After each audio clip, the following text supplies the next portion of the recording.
سلام به شما. تا حالا به این فکر کردید که چطور میشه یه مدیر واقعاً کاربلد رو از کسی که فقط ادعاش رو داره تشخیص داد؟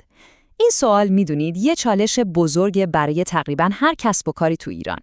امروز میخوایم با هم یه طرح خیلی جالب رو بررسی کنیم که دقیقاً دست گذاشته روی همین نقطه.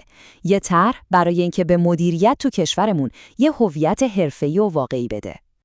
خیلی سریع با هم ببینیم قرار از چی حرف بزنیم. اول از خود این معمای مدیریت تو ایران شروع می‌کنیم، بعد میرسیم به اون شکاف عمیق بین دانش و مهارت. راه حل پیشنهادی یعنی نهاد حرفه‌ای رو بررسی می‌کنیم، می‌بینیم عضویت و ارزیابیش چجوریه، چه فایده‌هایی برای کسب و کارا داره و در آخر یه نگاهی به آینده میندازیم. خب، بریم سراغ بخش اول، معمای مدیریت در ایران. اصلاً چرا بهش میگیم معما؟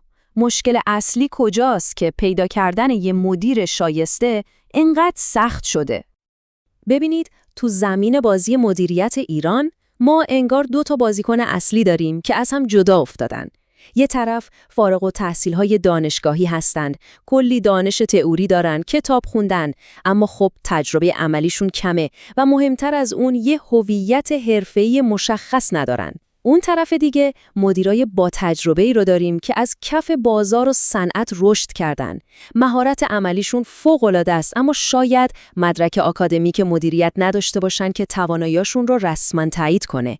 این دوگانگی دقیقاً همون معماست. اینجاست که میرسیم به قلب ماجرا، شکاف بین دانش و مهارت. این فقط یه تفاوت ساده بین 2 آدم نیست ها، نه، این یه مشکل ریشه‌ای و سیستمیه که داره به سازمان‌ها و اقتصاد ما آسیب واقعی میزنه. خب، شاید با خودتون بگید این که چیز جدیدی نیست، همیشه بین تئوری و عمل فاصله بوده. چرا حالا این شکاف تو حوزه مدیریت انقدر مهمه که باید بهش بگیم یه مشکل ملی؟ جوابش تو پیامداشونه. پیامدهاش واقعاً جدیه. وقتی هویت حرفه‌ای یک پارچه وجود نداره، کارفرماها موقع استخدام گیج میشن. چطور از بین این همه رزومه فرد شایسته رو پیدا کنن؟ از طرفی دانشگاه‌های چیزایی درس میدن که شاید اصلاً به درد صنعت نخوره. و از همه بدتر هیچ خطکش و معیار استانداردی نداریم که بگیم آقا مدیر خوب یعنی چی و کیه. خب، تا اینجا همش از درد گفتیم، حالا بریم سراغ درمان. راه حل چیه؟ طرحی که روی میزه مثل ساختن یه پل روی این دره عمیقه. ایجاد یه نهاد حرفه‌ای برای مدیریت که بتونه بالاخره این دانش تئوری و مهارت عملی رو به هم برسونه. این نهاد حرفه‌ای مدیریت قراره چیکار کنه؟ خیلی ساده. قراره بشه اون مرجع اصلی و مرکزی که میاد استانداردها رو تعریف میکنه، صلاحیت‌ها رو تایید میکنه و در نهایت به شغل مدیریت یه هویت رسمی و معتبر میده. پس اگه بخوایم خلاصه کنیم، اهدافش ایناست. اول، به اون فارغ التحصیلی‌ها هویت میده. دوم، مهارت اون مدیرای با تجربه رو تایید و استاندارد میکنه. سوم، بین دانشگاه و صنعت یه ارتباط واقعی برقرار میکنه. و در نهایت با صدور گواهینامه‌های معتبر به کل این حرفه اعتبار میبخشه. خب ایده که روی کاغذ عالیه، ولی تو عمل چطور کار میکنه؟ یعنی مثلا یه مدیر یا یه فارغ التحصیل چطوری میتونه عضو این سیستم بشه و خودش رو بسنجه؟ بریم ببینیم. این سیستم خیلی هوشمندانه برای هر 2 گروهی که گفتیم یه راه حل داره. اگه شما تازه فارغ التحصیل شدید میتونید عضو عادی بشید و از همون اول یه هویت حرفه‌ای داشته باشید.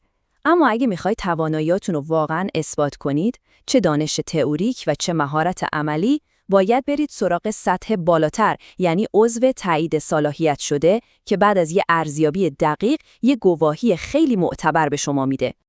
مسیرش هم کاملاً مشخصه. 5 پله داره. اول به عنوان عضو عادی وارد میشید. بعد دانش شما توی 3 سطح مختلف ارزیابی میشه. مرحله بعد نوبت به سنجش مهارت‌های عملی شما میرسه. بعد از موفقیت تو این مراحل، کارت حرفه‌ایتون رو با سطح بندی مشخص دریافت میکنید. و یه نکته مهم، این کارت دائمی نیست و برای معتبر موندنش باید هر سال خودتون رو به روز نگه دارید. و خروجی کل این فرایند میشه یه چیزی شبیه این کارت.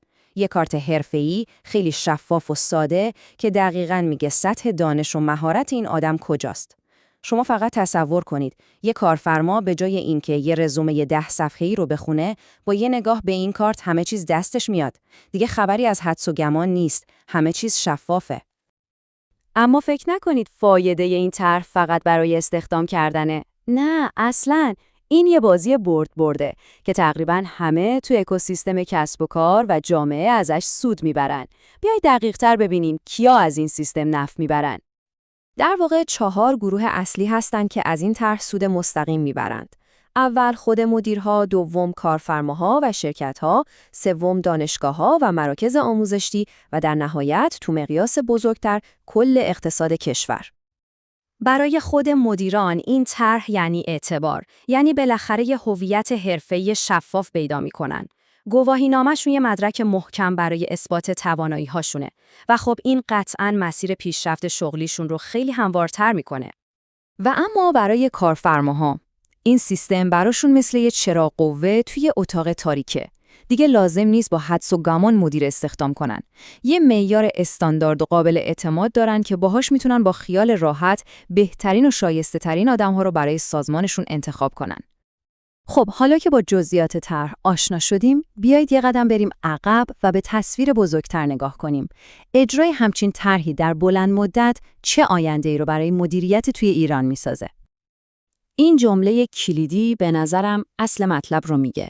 اینکه ما یه نهاد حرفه‌ای برای مدیریت داشته باشیم، یه کار صنفی ساده و معمولی نیست. این یه حرکت استراتژیکه برای اینکه کیفیت مدیریت رو تو کل کشور بالا ببریم. و خب مدیریت بهتر یعنی سازمان‌های بهتر و سازمان‌های بهتر یعنی اقتصاد قوی‌تر. و در آخر میخوام این بحث رو با این سوال تموم کنم. به نظر شما آینده مدیریت در ایران چطور باید ساخته بشه؟ اگه ما بتونیم یه ابزار درست برای شناسایی، تایید و پرورش شایستگی داشته باشیم، اون آینده چقدر میتونه متفاوت باشه؟ این طرح شاید فقط یه پیشنهاد نباشه، بلکه اولین آجر برای ساختن یه آینده بهتر برای مدیریت تو کشورمونه.